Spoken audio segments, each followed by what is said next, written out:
Hello. How are you? Hi to Jokos. Hello. How are you? Oh. Hi to Wait, hold on. Jokos. Oh. I don't want to cause an echo. My bad. Sorry about that. Oh. Happy Monday. What a long, awesome.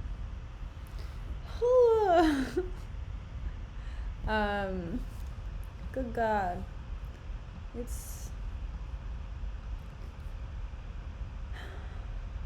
been a week. But I'm okay. I'm doing well. Let's fix the title here real quick.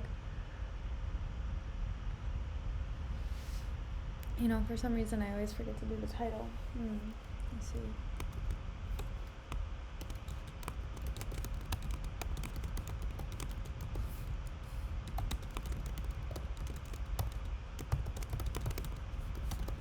Okay.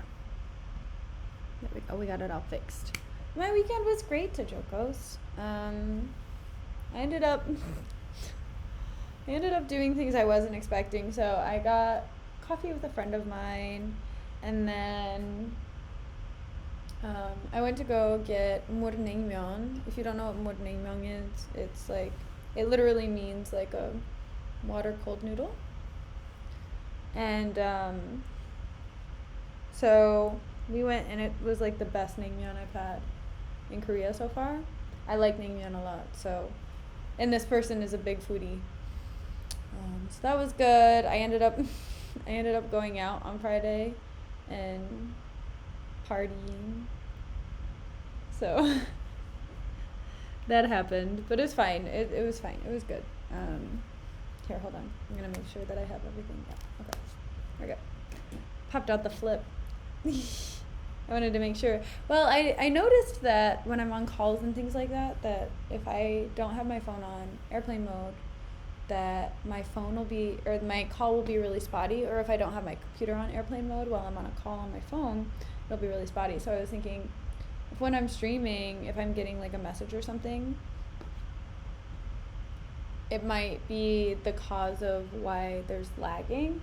So I'm gonna just test it out. I've tested it out a couple of times. I tested it out last week a little bit, but I'm gonna test it out some more this week and see what happens.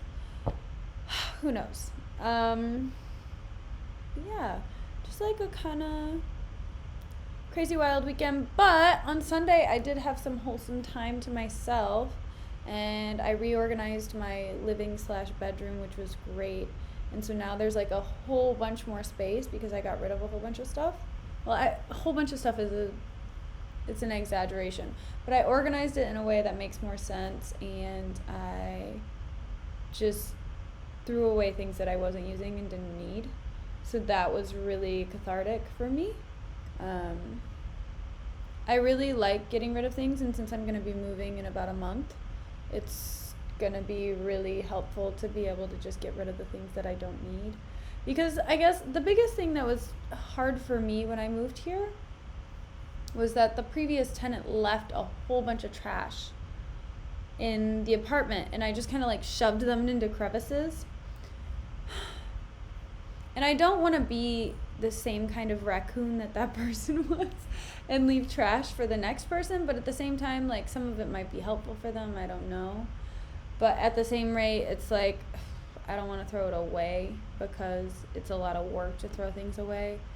So I don't know what to do yet. If you would like to chat, put in chat what you think I should do. If I should just leave the trash or if I should throw it away and be a courteous person. Let me know, because I honestly have no clue what to do. I have a chamomile tea today. I saw it and I thought it sounded really good. It's like a honey chamomile blend, and then I put my orange in there because when I put the tea bag in, full yeet, lol. I know, I feel like I should just get rid of it, right? But no, so when I put the tea bag into the water, it wasn't changing the color of the water. I don't know if that's just because chamomile is a lighter tea or what, but I like it when I see a change of color in my tea water. And the chamomile just was not doing it. So, yeah, I put orange in there just for the sake of having a little bit of contrast compared to the water. But the honey smells really nice, and I'm really excited about it. Okay. So Macbeth. We've kind of been... I talked about Lady Macbeth a lot this weekend, actually, which is really interesting. I talked about how I really like her, and I really like the power and the dynamic she has with Macbeth, with people, and I was like, I like how much of a badass she is, because she do be a badass.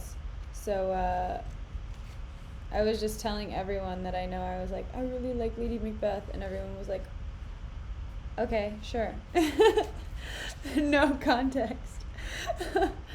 So I just thought that was funny. Okay.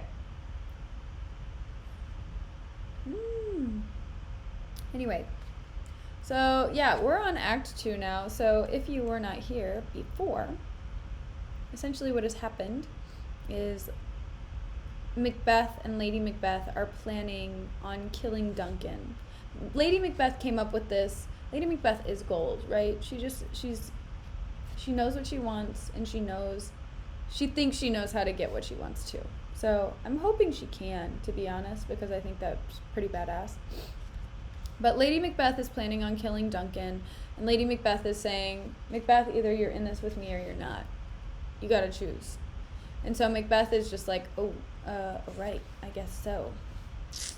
So, they're gonna try to kill Duncan. Duncan, who is the King of Scotland, by the way, because they want Macbeth to become the King of Scotland. Which, again, I don't really know how that works when it comes to murdering the king.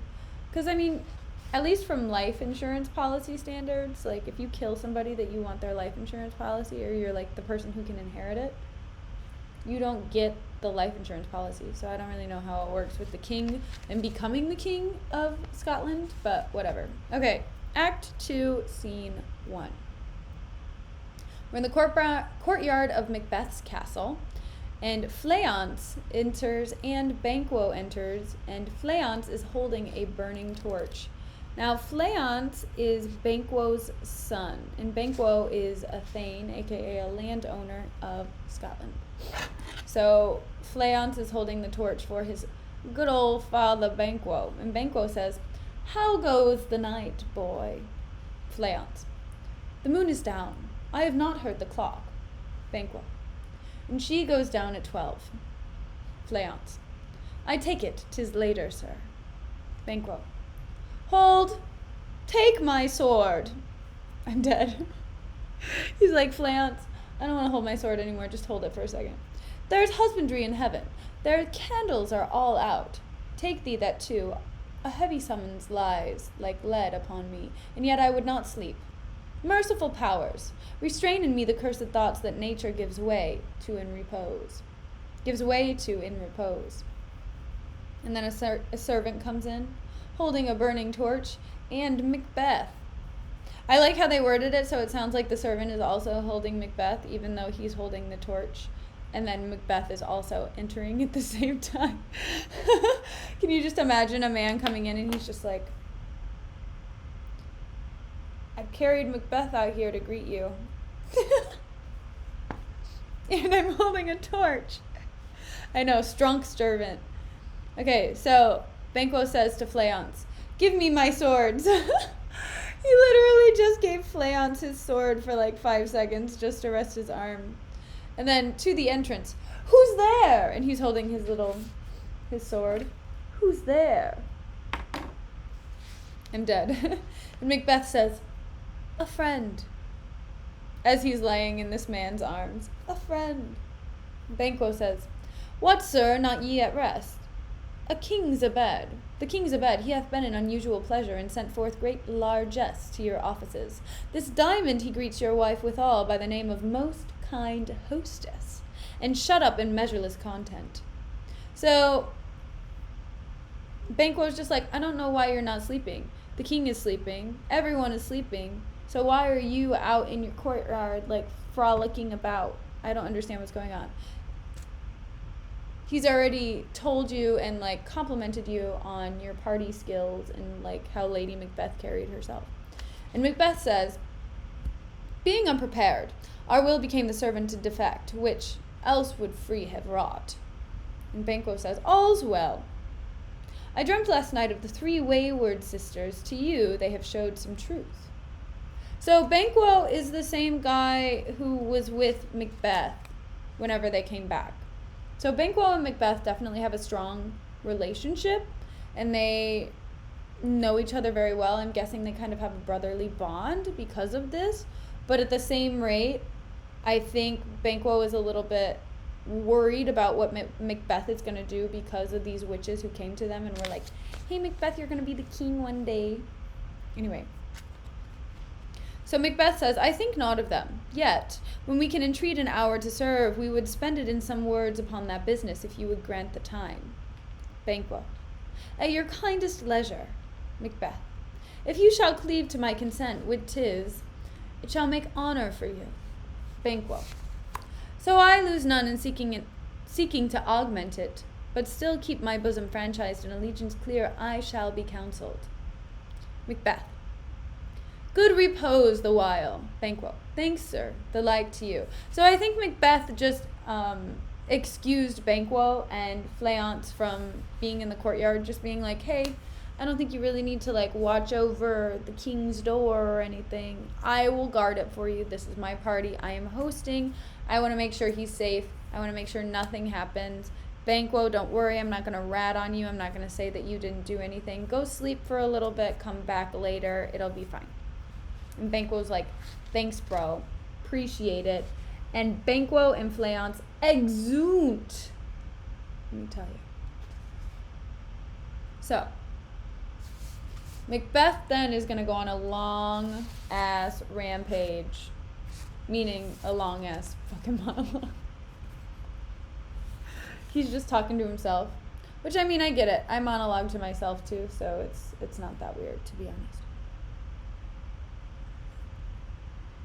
Not in my opinion. So Macbeth goes on. Go bid thy mistress, when my drink is ready, she strike upon the bell, get thee to bed.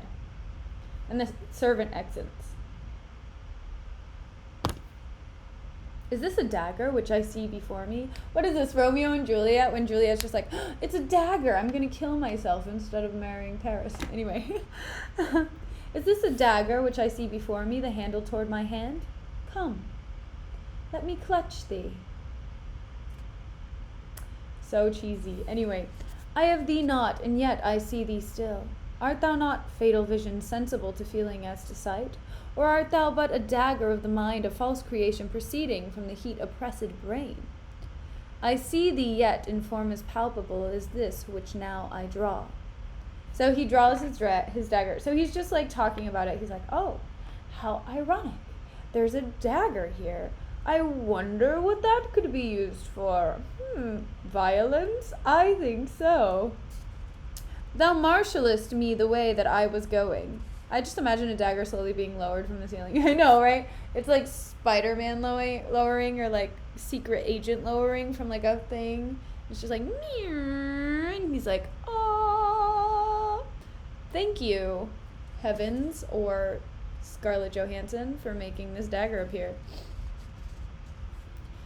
Thou marshallest me the way that I was going, and such an instrument I was to use.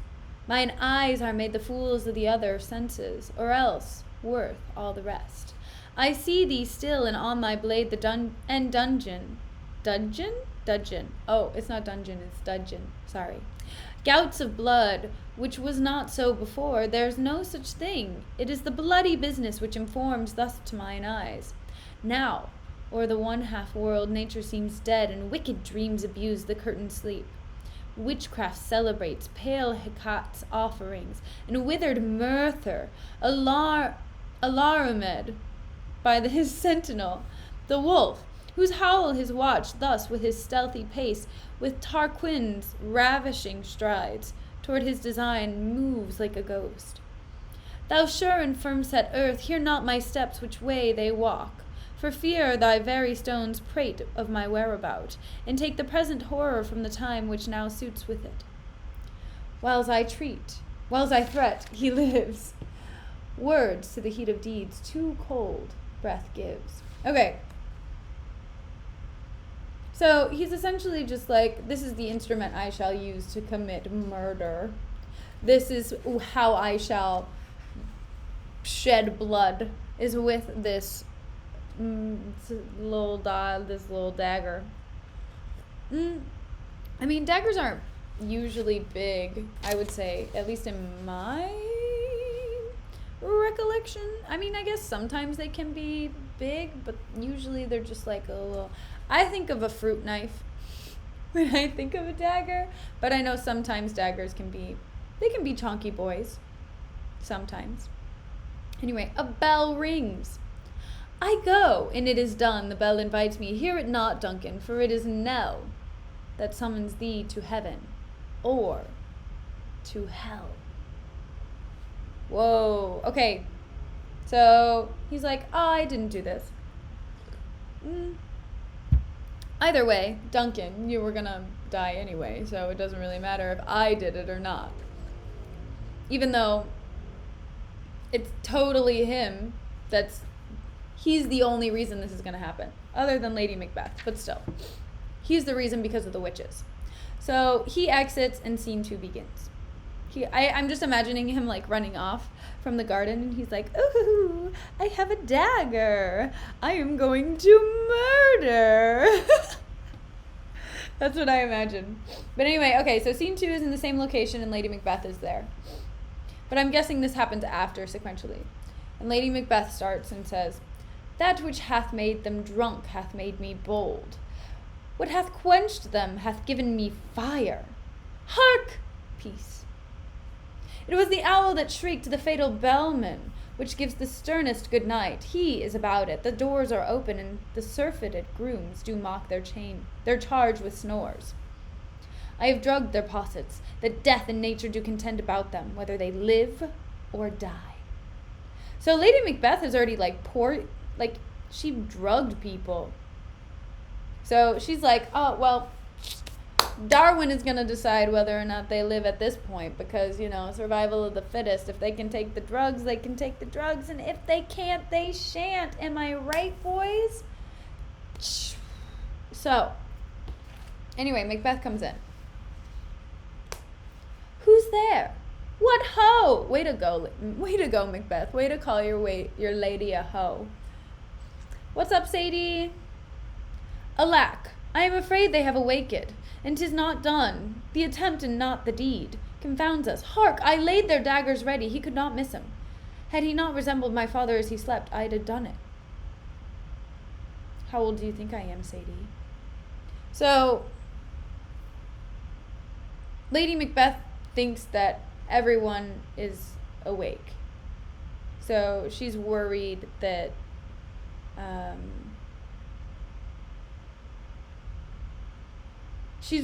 people have awoken. Yeah, she's worried that people have awoken and that they're not going to be able to actually go through with this murder stuff. Yes, I am above 18. You're getting warmer, Sadie. Hello, Big Dave. Anyway, Macbeth enters holding 2 daggers in his blood-stained hands. Oh, look at those blood-stained hands on the cover. I wonder if they look exactly like that. I'm reading Macbeth, Big Dave. Anyway, Lady Macbeth says, my husband! And Macbeth says, I have done the deed. Didst thou not hear a noise? What a G! Man, Macbeth is like, the deed is done. My lady, we can sleep well tonight. And Lady Macbeth says, I heard the owl scream and the crickets cry. Did not you speak? Macbeth. When? Lady Macbeth. Now? Macbeth. As I descended. Lady Macbeth. I. Macbeth. There's so much back and forth right now. Hark! Who lies in the second chamber? Lady Macbeth. Donalbain. Anyway. Macbeth comes in. This is a sorry sight. Lady Macbeth. Very close. I am 24, Sadie. Very good guess, but not quite. Okay. Lady Macbeth. A foolish thought to say a sorry sight. Macbeth. So Macbeth is essentially just being like, you didn't hear me murder all of these people just now? And Lady Macbeth is like, nah, I mean, I heard like the birds outside, but I didn't hear you murdering people. Good job. She's like, spotless work. Fantastic. Wonderful job. I'm so proud of you for actually doing this well for once. Doing one thing well for once. So Macbeth says, there's one did laugh and sleep, and one cried, Murther! That they did wake each other. I stood and heard them, but they did say their prayers and addressed them again to sleep. So he's like, one of them woke up and started making a fuss, and then the other one just like started yelling so that others would wake up. But he killed everybody in that chamber, so no one else really could, He made them sleep forever. And Lady Macbeth says, these are too lodged together. Macbeth. One cried, God bless us, and amen, the other, as they had seen me with these hangmen's hands. Listening their fear, I could not say amen, when they did say, God bless us. Lady Macbeth. Consider it not so deeply. Macbeth. And wherefore could not I pronounce amen? I had most need of blessing in amen stuck in my throat. So Macbeth is kind of like, I feel a little bit guilty about it. These men were saying like prayers and things like that. And I kind of felt the need to go into prayer as well because of the fact that, I murdered them and I don't want God to see me poorly, I guess, or something like that. Like, I was praying that God maybe will forgive me one day for this misdeed. And Lady Macbeth says, these deeds must not be thought after these ways. So, it will make us mad. Macbeth. Methought I heard a voice cry, sleep no more, Macbeth. Macbeth. No way! Who knew that if I misspoke, that I would come up with a great nickname for Macbeth? Macdeath! I would like to have one Macbeth, please, and one Big Mac on the side. Sleep no more, Macbeth does Murther sleep. The innocent sleep, sleep that knits up the raveled sleeve of care, the death of each day's life, sore labor's bath, balm of hurt minds, great nature's second course, chief nourisher in life's feast. Lady Macbeth. What do you mean? And Macbeth says, still, it cried, sleep no more to all the house. Glamis hath murthered sleep, and therefore Cawdor shall sleep no more. Macbeth shall sleep no more. Okay.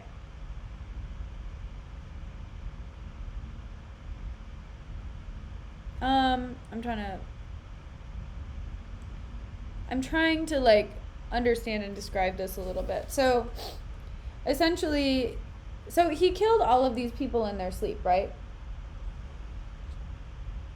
And someone said to him, you've murdered my sleep, which I think is really funny because a lot of the times,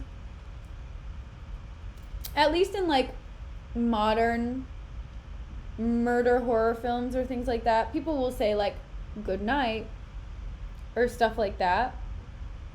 So it's interesting that Shakespeare had the idea of saying he's murdered sleep, when now we think of death as a concept of eternal sleep. So I think that's interesting. Anyway, so, Lady Macbeth. Who was it that this cried? Why, worthy Thane, you do unbend your noble strength to think so brain sickly of things. Go get some water and wash this filthy witness from your hand. Why did you bring these daggers from the place? They must lie there. Go carry them and smear the sleepy grooms with blood. So Lady Macbeth is like, okay, we need to get rid of the evidence. You have blood all over your hands. You look a fucking mess. Your hair is disheveled. You've got these daggers that have your fingerprints on it, which, I mean, to be fair, fingerprints are probably not a thing right now. Not back in Willie's time. So, she's like, look, we need to put the daggers back. We need to cover them in blood. We need to make sure there's no evidence. We need to make sure you look spotless.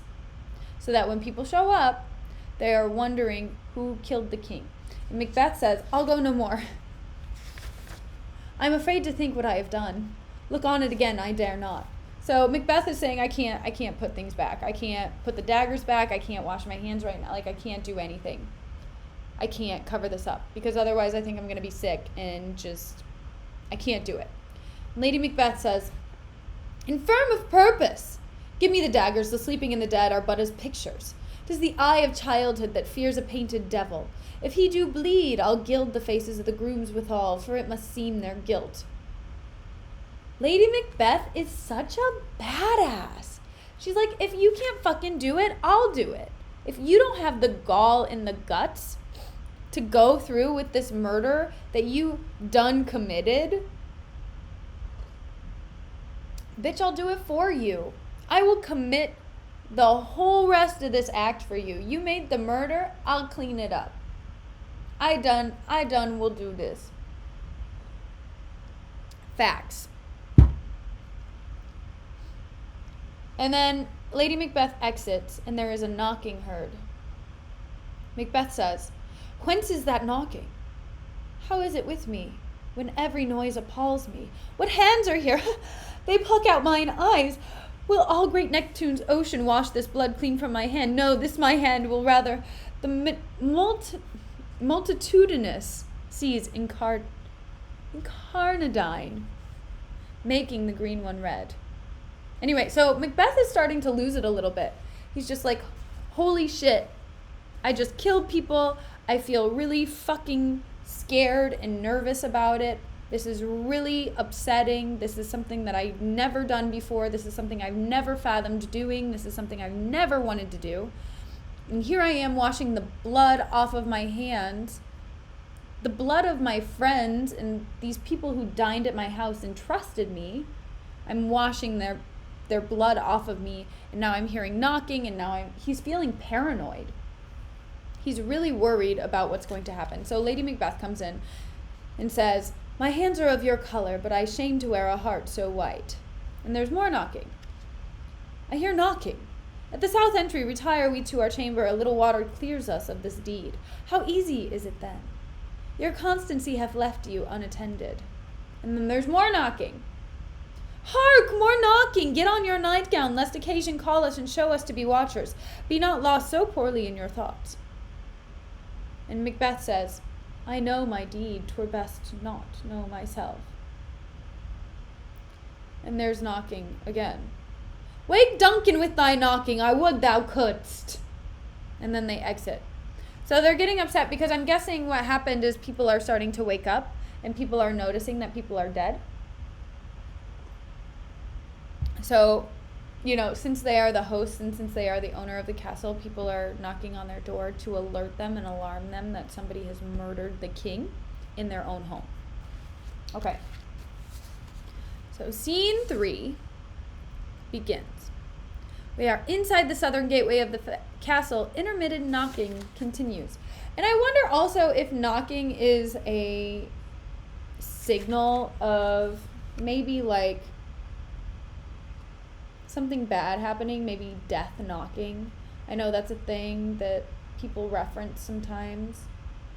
But maybe it isn't. Maybe I'm just overthinking it. Maybe I'm overanalyzing it with my English teacher brain. But who knows? So the porter enters and he is drunk as hell. And he says, here's a knocking indeed. If a man were porter of hell, yea, he should have old turning the key. And then he knocks and goes, knock, knock, knock. Who's there in the name of Beelzebub? Here's a farmer that hanged himself on the expectation of plenty.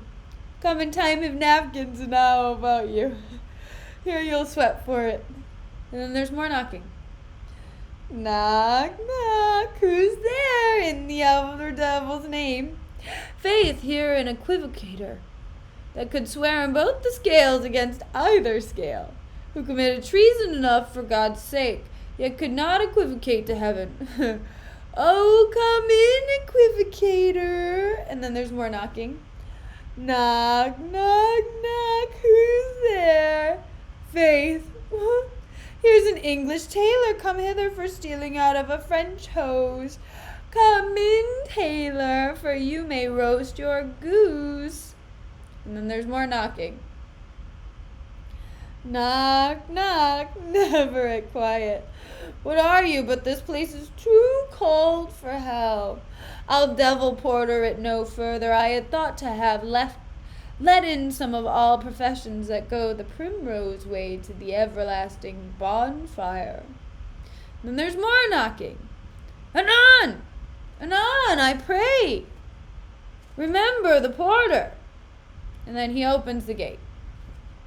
So it's just like this drunk dude who's hanging out in the front of the castle, who's just drunk from the day before.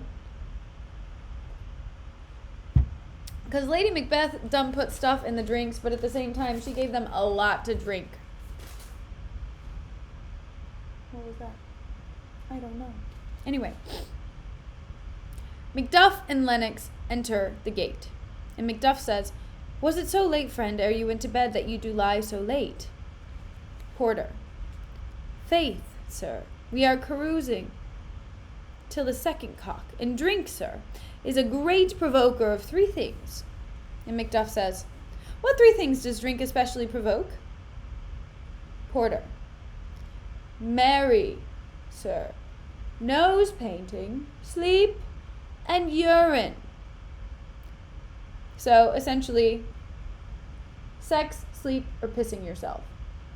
"Lechery, sir, it provokes and unprovokes. It provokes the desire, but it takes away the performance." Facts. Lorenzo! Hi, Lorenzo! Therefore, much drink may be said to be an equivocator with lechery. It makes him, and it mars him. It sets him on, and it takes him off. It persuades him, and disheartens him. Makes him stand to, and not stand to. In conclusion, equivocates him in a sleep, and giving him the lie, leaves him. So essentially, he's just like, it makes a man confident enough to want to sleep with someone, but it makes him really bad at it because he's really drunk. And Macduff says, "I believe drink gave thee the lie last night." Damn! Porter got laid. And Porter said, "That it did, sir. In the very throat on me, and I requited him for his lie.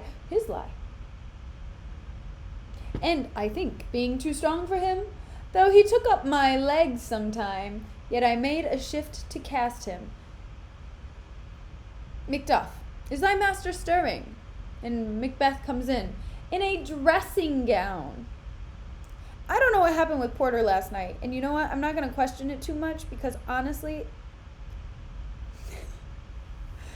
it sounds very homoerotic. But you know what? I'm not going to question it. It's probably not, and I'm probably reading it wrong, but you know what? I like the idea of Shakespeare being like, Porter got a boyfriend last night. Anyway, Macbeth comes in. "Our knocking has awaked him. Here he comes." And the porter gets up. Lennox. "Good morrow, noble sir." And Macbeth says, "Good morrow, both." Macduff. "Is the king stirring, worthy Thane?" Macbeth. "Not yet." Of course he's not, he's dead. But Macbeth doesn't know yet. Doesn't know. Macduff. "He did command me to call timely on him. I've almost slipped the hour." Macbeth. "I'll bring him to you." And then they move towards the inner door. Macduff. "I know this is a joyful trouble to you, but yet 'tis one." Macbeth. "The labor we delight in physics pain. This is the door." So, Macbeth took Macduff. So many Micks. Macbeth took Macduff to the chambers of the Mick King of Mick Scotland. And Macduff says, "I'll make so bold to call, for 'tis my limited service." And he exits. So I'm guessing he goes into the chamber of Duncan. And Lennox said, "Goes the king hence today?" Macbeth. "He does. He did appoint so." Oh. Lennox. "The night has been unruly where we lay. Our chimneys were blown down, and, as they say, lamentings heard in the air, strange screams of death, and prophesying with accents terrible of dire combustion and confused events new hatched to thy woeful time. The obscure bird clamored the livelong night. Some say the earth was feverous and did shake." Lennox is like, Yeah, I heard like some weird stuff last night. Like I heard screaming and like the birds were really loud and like, you know anything about, is that normal? And Macbeth's like, oh yeah, 'twas a rough night, bro. That's what yeah, the bro is also in there. Verbatim. It's like, yeah, last night was rough. I don't know what the hell was happening there. Probably just the drunkenness. And Lennox says, my young remembrance cannot parallel a fellow to it. And Macduff comes in. And he says, oh, horror, horror, horror! Tongue nor heart cannot receive nor name thee. And Macbeth and Lennox say in unison, what's the matter? Macduff says, confusion now hath made his masterpiece most sacrilegious murther, hath broke ope the Lord's anointed temple, and stole thence the life of the building. Macbeth, what is it you say, the life? Lennox, mean you his majesty? Macduff, approach the chamber and destroy your sight with a new gorgon. Do not bid me speak. See, and then speak yourselves. And then Macbeth and Lennox exunt into the chamber. So Macduff is shooketh. Macduff is McShaken because he has seen a McMurder. In the Macbeth McCastle of the McKing of McScotland. And he says, awake, awake, ring the alarm bell, Murther and treason, Banquo and Donalbain. Malcolm, awake, shake off this downy sleep, death's counterfeit, and look on death itself. Up, up, and see the great doom's image, Malcolm, Banquo, as from your graves rise up, and walk like sprites to countenance this horror. Ring the bell. And the bell rings. And the Lady Macbeth comes in a dressing gown. She says, what's the business? That such a hideous trumpet calls to parley the sleepers of this house. Speak, speak. Macduff, O gentle lady, 'tis not for you to hear what I can speak. The repetition in a woman's ear would murther as it fell. God damn it, Macduff. Stop feeding into fucking mixed stereotypes and mixogyny. That one actually worked really well. He's like, look, if I told you as a woman, you would probably die upon hearing the news, even though she's the baddie who put the dagger there. Just saying, Macduff, you're underestimating Lady Macbeth a lot. And Banquo comes in. Oh, Banquo, our royal master's murthered. Lady Macbeth. Whoa, alas, what? In our house? Banquo. Too cruel anywhere. Dear Duff, I prithee contradict thyself, and say it not so. And Macbeth and Lennox and Roth all enter.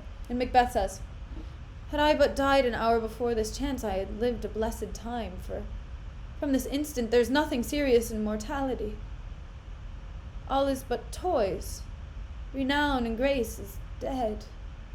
The wine of life is drawn, and the mere lees is left this vault to brag of.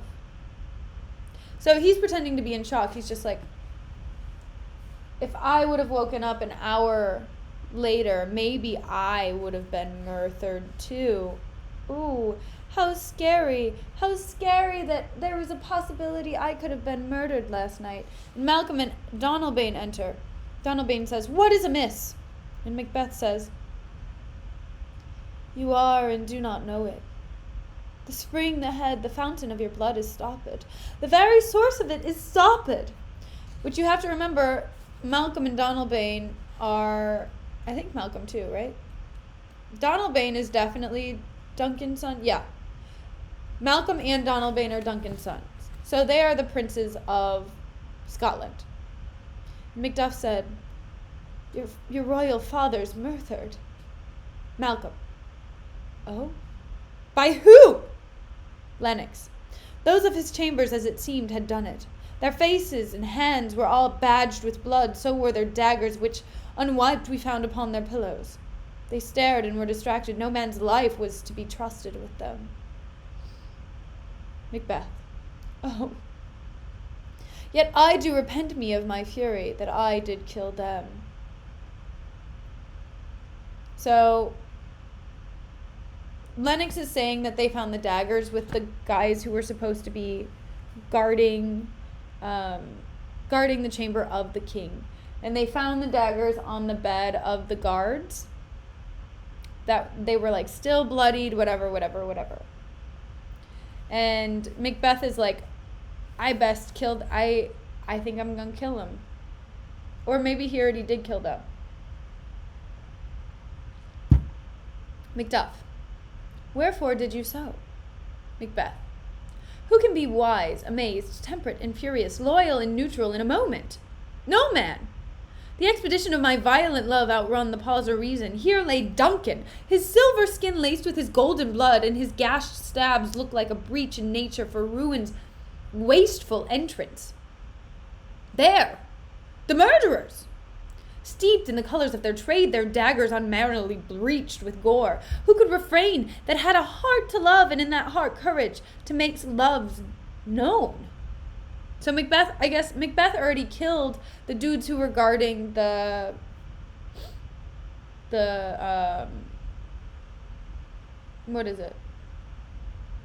guards of the king's chambers. Which, it makes me wonder, did Macbeth kill them before the king was murdered? Or was it that he killed them afterward? Like, they were just sitting there and they were like, we didn't do this. And he was like, oh, you did this. And then he murdered them. Anyway, Lady Macbeth. Help me hence, ho. Macduff, look to the lady. Malcolm, aside to Donalbain. Why do we hold our tongues that most may claim this argument for ours? Donalbain, saying to Duncan, what should be spoken here, where our fate hid in our augur hole may rush and seize us? Let's away. Our tears are not yet brewed. Malcolm, aside to Donalbain, nor our strong sorrow upon the foot of motion. So Malcolm and Donalbain are really just in shock. They're like, I don't know what to do. I have absolutely no idea what to do. Our father is dead. We're supposed to inherit the throne, but at the same time, it's just like, how do we process this? And Banquo says, look to the lady. So Lady Macbeth is look to the lady, meaning like, look after Lady Macbeth. She's probably in shock. She's not going to be able to handle this information because she's a woman. So there's a woman. Lady Macbeth is getting escorted out by someone. And when we have our, Banquo is saying this, and when we have our naked frailties hid that suffer in exposure, let us meet and question this most bloody piece of work to know it further. Fears and scruples shake us. In the great hand of God I stand, and thence against the undivulged pretense I fight of treasonous malice. Macduff. And so do I. And everyone says, so all. Macbeth. Let's briefly put on manly readiness and meet in the hall together. And everyone says, well contented. And everyone except for Malcolm and Donalbain exit. So everyone left, and the two sons are there, and Malcolm says, what will you do? Let's not consort with them. To show an unfelt sorrow is an office which the false man does easy. All to England. Donalbain. All to Ireland. To Ireland our separated fortune shall keep us both the safer. Where we are, there's daggers and men smiles. The near in blood, the nearer bloody. Malcolm. This murderous shot hath not yet lighted, and our safest way is to avoid the aim. Therefore to horse, and let us not be dainty of leave-taking, but shift away. There's warrant in that theft, which steals itself when there's no mercy left. So Malcolm and Donalbain are basically saying, look, I don't really want to be king, because if my father got murdered, there's obviously someone who's after either the royalty or the money or whatever, the power. They're like, we need to go to different countries, we need to go into hiding, and we don't want to be king because they don't want to die.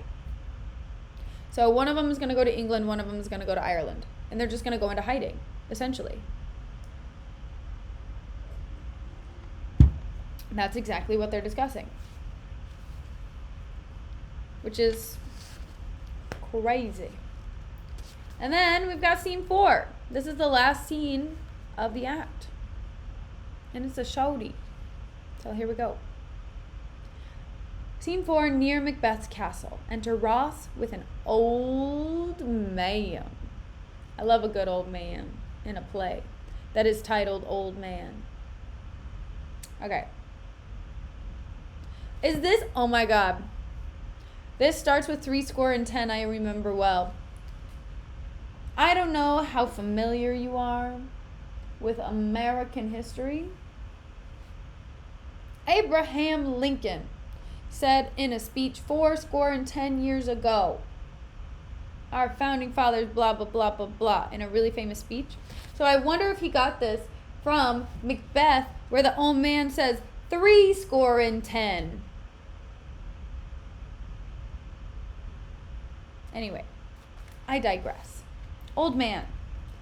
70 I can remember well within the volume of which time I have seen. I was dreadful and things strange, but this sore night hath trifled former knowings. Ross. Huh. Good father, thou seest the heavens is troubled with man's act, threatens his bloody stage, by the clock 'tis day, and yet dark night strangles the travelling lamp. It's night's predominance o'er the day's shame, that darkness does the face of earth entomb, when living light should kiss it?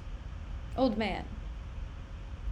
'Tis unnatural, even like the deed that's done. On Tuesday last, a falcon, towering in her pride of place, was by a mousing owl hawked at and killed. So the old man is like, this is really out of the ordinary, and the fact that this happened is really weird. And I've never seen anything as gruesome or as disgusting as the act that has happened. And Ross says, and Duncan's horses, a thing most strange and certain, beauteous and swift, the minions of their race, turned wild in nature, broke their stalls, flung out, contending against obedience as they would make war with mankind. Old man. 'Tis said they ate each other. Ross. They did so, to the amazement of mine eyes that looked upon it. And Macduff comes in. Here comes the good Macduff. How goes the world, sir, now? And Macduff says, why, see you not? Ross. It's known who did this more than bloody deed? Macduff. Those that Macbeth have slain. So, Macduff is just saying, like, the people that Macbeth, I keep trying to say Macbeth has killed, aka the guards were the ones who were guilty. Ross. Alas the day. What good could they pretend? Macduff. They were suborned. Malcolm and Donalbain, the king's 2 sons, were stolen away and fled, which puts upon them suspicion of the deed. Ross. 'Gainst nature still, thriftless ambition, that wilt raven up thine own life's means. Then 'tis most like the sovereignty will fall upon Macbeth. So Ross is saying it's more than likely that Macbeth will inherit the throne, since both of the sons are fleeing. Macduff. He's already named and gone to Scone to be invested. Ross. Where's Duncan's body? Macduff. Carried to come kill, the sacred storehouse of his predecessors and guardian of their bones. Ross. Will you to Scone? Macduff. No, cousin. I'll to Fife.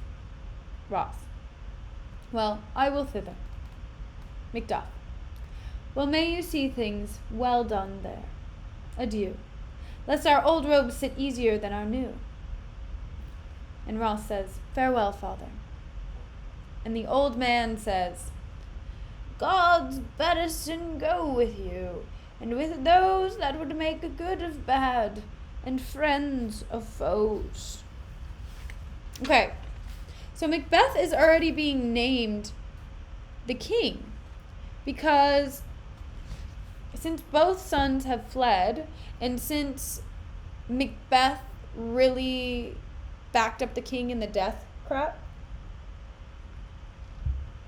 since he like immediately just killed the people that were first suspected of being the killers of the king, and he's always had royalty to the throne, and he has like a lot of land, and he has just